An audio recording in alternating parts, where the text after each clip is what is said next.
أعوذ بالله من الشيطان الرجيم بسم الله الرحمن الرحيم وكم أهلكنا قبلهم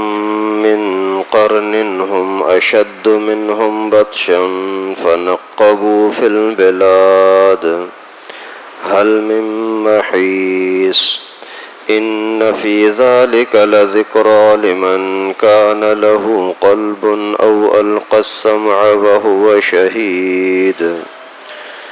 ولقد خلقنا السماوات والأرض وما بينهما في 6 أيام وما مسنا من لغوب صدق الله العلي العظيم. یہ سورہ قاف کے آخری رکوع اور آخری آیتیں ہیں. اللہ تبارک و تعالی نے اس قوم کو، اس امت کو سمجھانے کے لیے پہلے والی امتوں کا تذکرہ فرمایا اور اپنی قدرت اور طاقت کا بیان فرمایا، اور دنیا کے اندر اگر مشکلات آ جاتی ہیں تو کیا کرنا چاہیے، ان سے بچاؤ کا راستہ کیا ہے، یہ چیزیں اللہ تعالیٰ نے یہاں بیان فرمائیں. پھر آخر میں کچھ قیامت کا تذکرہ فرمایا. تو اللہ تعالیٰ فرماتے ہیں وَكَمْ أَهْلَكْنَا قَبْلَهُمْ مِنْ قَرْنٍ، ہم نے آج کے لوگوں سے پہلے بہت ساری قوموں کو ہلاک کیا ان کی شرارتوں کی وجہ سے. ہم اشد منہم بطشن، وہ ان سے زیادہ پکڑ والے اور طاقتور تھے. فنقبوا فی البلاد، اور انہوں نے تو پہاڑوں کو کھود کورید کر کے اور شہر اور گھر بنائے تھے. حل من محیص، ان کو اللہ کے عذاب سے کوئی بچانے والا ہے؟ جب پہلے والی قومیں بہت سارے ہلاک ہوئیں، اپنی شرارتوں کی وجہ سے ہلاک ہوئیں، طاقت میں آپ سے زیادہ تھے، جسمانی لحاظ سے بھی مالی لحاظ سے بھی عرب کے لوگوں سے، جہاں رسول اللہ صلی اللہ علیہ وسلم قرآن سنا رہے تھے، ان سے زیادہ طاقتور تھے، اور اتنے طاقتور کہ پہاڑوں کے اندر چلے جاتے اور پہاڑوں کو کھود کورید کر کے اور غاریں سرنگیں بنا دیتے. اور اسی طرح سے مفسرین کرام فرماتے ہیں نقبوا فی البلاد کا مقصد یہ ہے کہ دنیا کے چکر لگاتے، گھومتے پھرتے، کبھی کہاں چلے گئے کبھی کہاں چلے گئے، لیکن اس کے باوجود جب اللہ تعالیٰ کی پکڑ آئی تو بچ نہ سکے. تو آپ بھی ان چیزوں سے، ان واقعات سے سبق حاصل کریں کہ نمرود کتنی طاقت کے باوجود کیسے رسوا ہوا، فرعون کتنی حکومت اور پاور ہونے کے باوجود ذلیل ہوا، حضرت نوح علیہ السلام کے دشمن سارے تباہ ہوئے، حضرت ہود کے دشمن سارے تباہ ہوئے، حضرت لوط علیہ السلام کے دشمنوں کا کیا انجام ہوا. تو آپ بھی اگر میرے نبی کی نافرمانی کرو گے تو آپ بھی اللہ کے عذاب سے بچ نہ سکو گے. اللہ تعالیٰ فرماتے ہیں ان فی ذالک لذکریٰ، ان واقعات کے اندر، ان آیتوں کے اندر بڑی نصیحت ہے. لمن کان لہ قلب، جس کے سینے میں دل ہے، او القى السمع، یا کان لگا کر سنتا ہے، وہو شہید، اور حضور دل کے ساتھ سنتا ہے، تو ان کے لیے بڑی نشانی اور نصیحت ہے. اللہ تعالیٰ نے اس بات کا تذکرہ کیا کہ پہلے نافرمان قومیں ہلاک ہوئیں، پھر ساتھ میں فرمایا کہ ان واقعات سے وہ لوگ نصیحت حاصل کرتے ہیں جن کے اندر 2 چیزیں ہوں، یا تو اپنے دل دماغ سے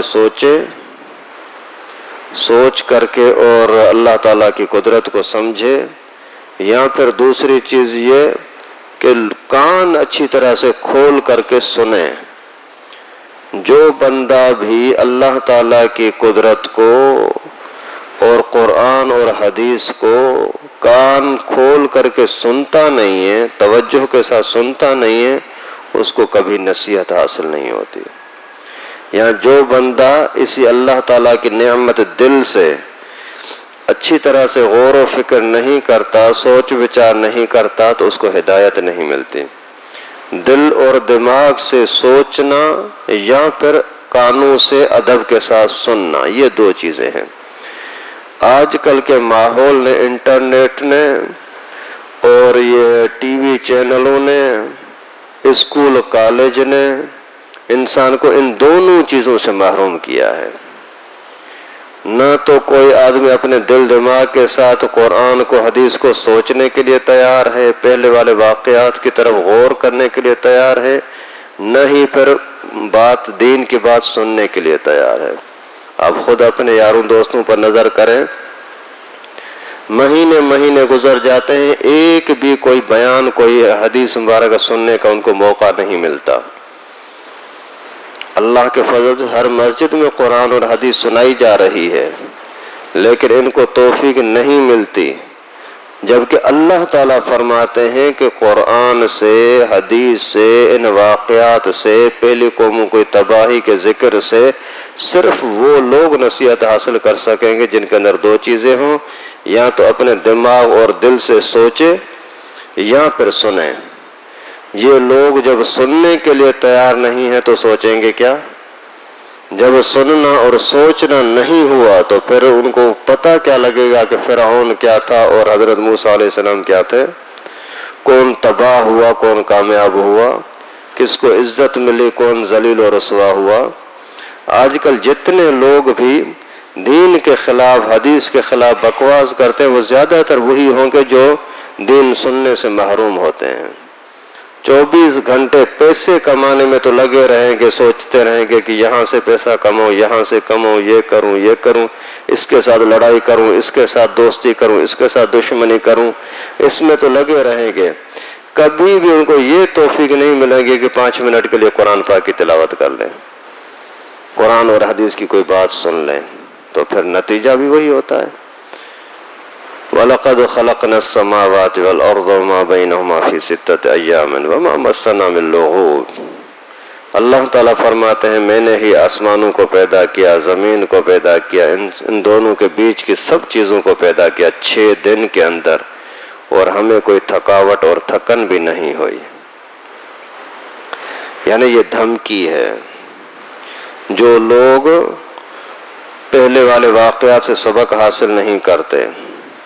اللہ کے رسول کے اور اللہ کے قرآن کی طرف توجہ نہیں کرتے، تو ان کی پکڑ کرنا میرے لیے کوئی مشکل نہیں ہے۔ آسمانوں کو پیدا کر دیا، زمین کو پیدا کیا، بیچ کی ہر چیز کو پیدا کیا، 6 دن کے اندر پیدا کیا۔ جب اتنا کچھ کرنے میں مجھے تھکن نہیں ہوئی تو پھر تمہیں پکڑنے کے اندر کیا تھکن ہوگی؟ تمہارا پکڑنا میرے لیے کون سا مشکل ہوگا؟ یہاں اللہ تعالیٰ نے فرمایا کہ میں نے ان کو 6 دن کے اندر پیدا کیا ہے۔ 6 دن کون سے ہیں یہ اللہ تعالیٰ خود جانتے ہیں، کیونکہ ہمیں صرف دنیا کے 6 دن کے حساب سے سمجھایا گیا، جیسے 6 دن کے اندر تو آپ پلاننگ بھی نہیں کرتے ہو کہ یہ کمرہ کیسے بناؤں، وہ تو آپ کو صرف اس کے لیے غور فکر کرنے کے اندر بھی 6 دن سے زیادہ وقت لگ جاتا ہے کہ کب بناؤں، کیسا بناؤں، کس سے مشورہ کروں، کس طرح کا بناؤں۔ اللہ تعالیٰ نے تو 6 دن کے اندر زمین بنائی، زمین کے اندر خزانے رکھے، پہاڑ رکھے، یہ پیٹرول وغیرہ ساری چیزیں جو زمین میں چل رہی ہیں، اور سمندر بنائے، سمندر میں مچھلیاں بنائیں، کون سا پانی میٹھا ہوگا، کون سا کڑوا ہوگا، کھارا ہوگا، کہاں کیسا ہوگا، کس طرح کے باغات بنانے ہیں، کہاں گندم ہوگی، کہاں چاول ہوں گے، کہاں کیا ہوں گے، یہ ساری چیزیں، آسمان بنائے، ستارے، سورج، چاند، یہ ساری چیزیں 6 دن کے اندر۔ اس کے باوجود اللہ تعالیٰ فرماتے ہیں میں کوئی تھکا تو نہیں، اتنا کچھ کرنے میں جب مجھے کوئی تکلیف نہیں ہوئی تو تمہارے پکڑنے میں کون سی تکلیف ہوگی؟ اور 6 دن سے مراد اللہ تعالیٰ کی اپنی قدرت کے دن ہیں، ورنہ جب یہ دنیا بنی تو اس وقت وہ سورج تھا ہی نہیں، جب سورج ہی نہیں تھا تو دنوں کا کیسے پتہ لگتا؟ لیکن ہمیں سمجھانے کے لیے بتایا گیا کہ جیسے تمہارے 6 دن اتنے وقت کے اندر اللہ تعالیٰ نے یہ بنا دیا۔ فَاصْبِرْ عَلَىٰ مَا يَقُولُونَ، اے میرے نبی آپ صبر کریں ان کی باتوں پر، وَسَبِّحْ بِحَمْدِ رَبِّكَ قَبْلَ طُلُوعِ الشَّمْسِ وَقَبْلَ الْغُرُوبِ، اور اللہ تعالیٰ کی پاکی اور تسبیح بیان کرتے رہیں، سورج طلوع ہونے سے پہلے بھی اور سورج غروب ہونے سے پہلے بھی،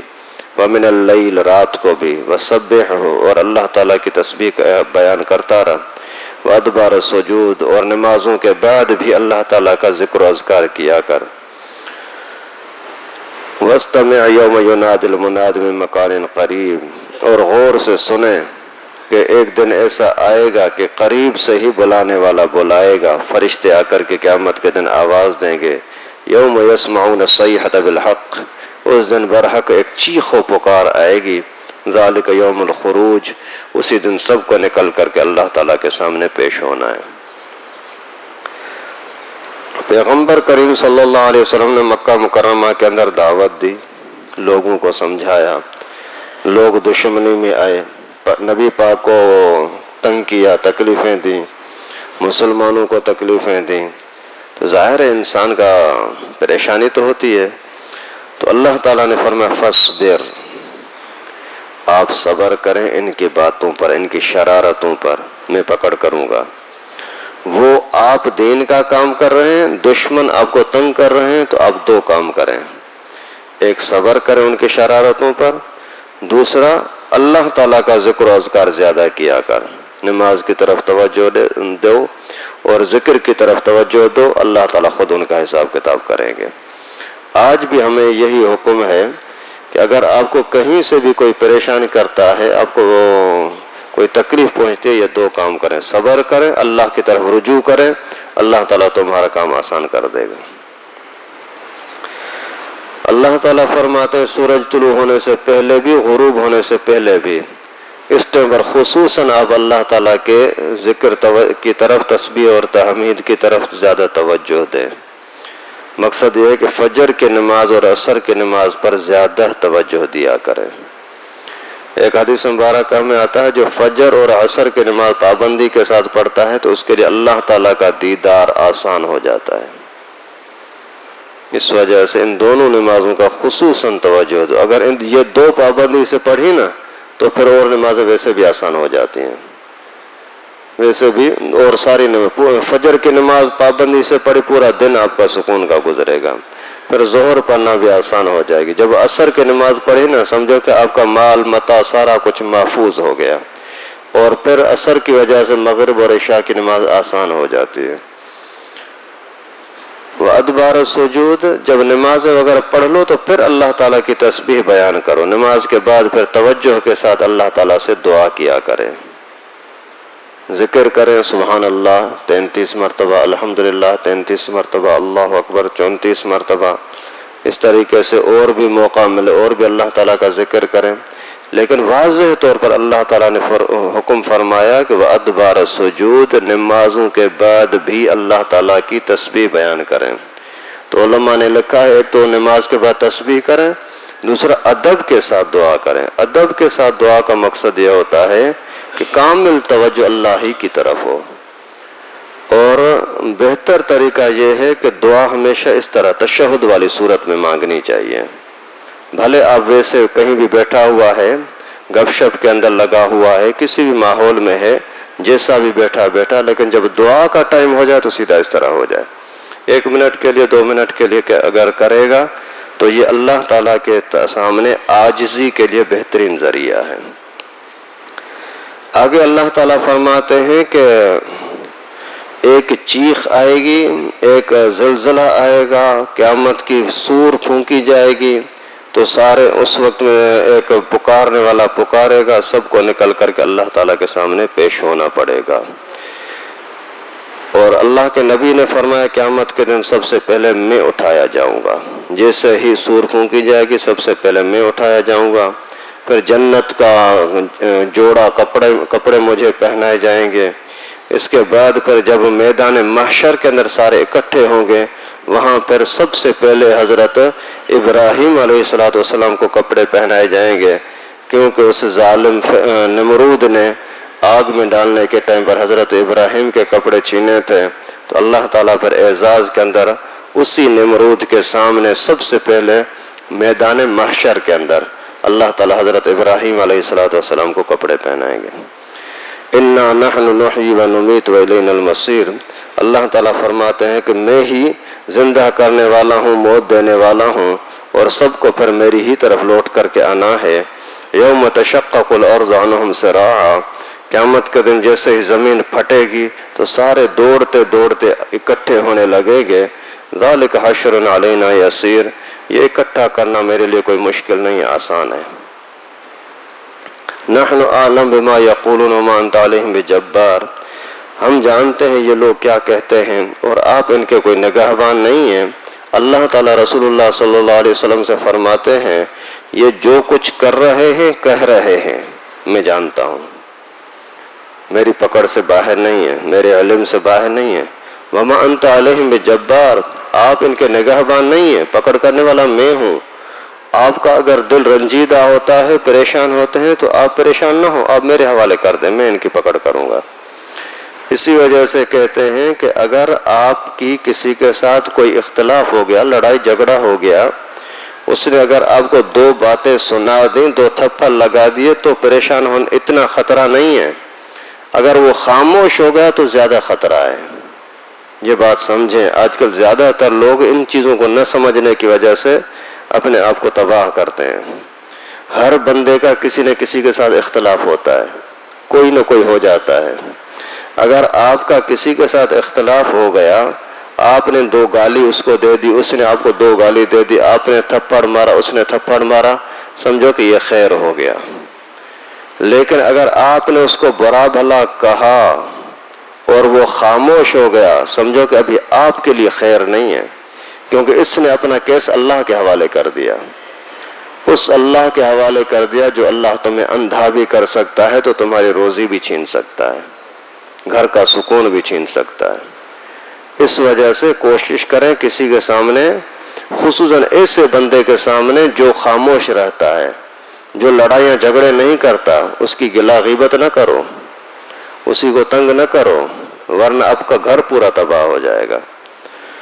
یہ چیز اپنے دوستوں کو جن کے ساتھ آپ کی محبت ہے ان کو ضرور سمجھاؤ، جن کے ساتھ آپ خیر خواہی کرنا چاہتے ہو ان کو ضرور سمجھاؤ کہ بھائی جھگڑا ان کے ساتھ کرو جو تمہارے ساتھ جھگڑا کرے، جو نہیں کرتا ان کے خلاف کبھی بھی بات نہ کرنا، ورنہ تمہارا بڑا نقصان ہوگا۔ فَذَكِّرْ بِالْقُرْآنِ مَنْ يَخَافُ وَعِيدٍ، اللہ تعالیٰ نے آخری آیت کریمہ میں حکم دیا کہ آپ قرآن کے ذریعے سے ان لوگوں کو نصیحت کریں جو میری بات کو مانتا ہے اور میرا خوف رکھتا ہے اور اللہ کی دھمکی سے ڈرتا ہے۔ جو لوگ اللہ کی دھمکی سے، اللہ کے عذاب سے ڈرتے ہیں، ان کو قرآن کی وجہ سے نصیحت بھی ملے گی، فائدہ بھی ملے گا۔ جن کو اللہ کے حکم کی پرواہ نہیں ہے ان کے سامنے قرآن پڑھو یا کوئی کہانی پڑھو کوئی فرق نہیں پڑتا۔ اللہ تعالیٰ سے دعا ہے کہ اللہ پاک ہم سب کو ان آیات مبارکہ کے اوپر عمل کرنے کی توفیق نصیب فرمائے۔ جو کچھ ہم نے اسی صورت مبارکہ میں پڑھا سنا،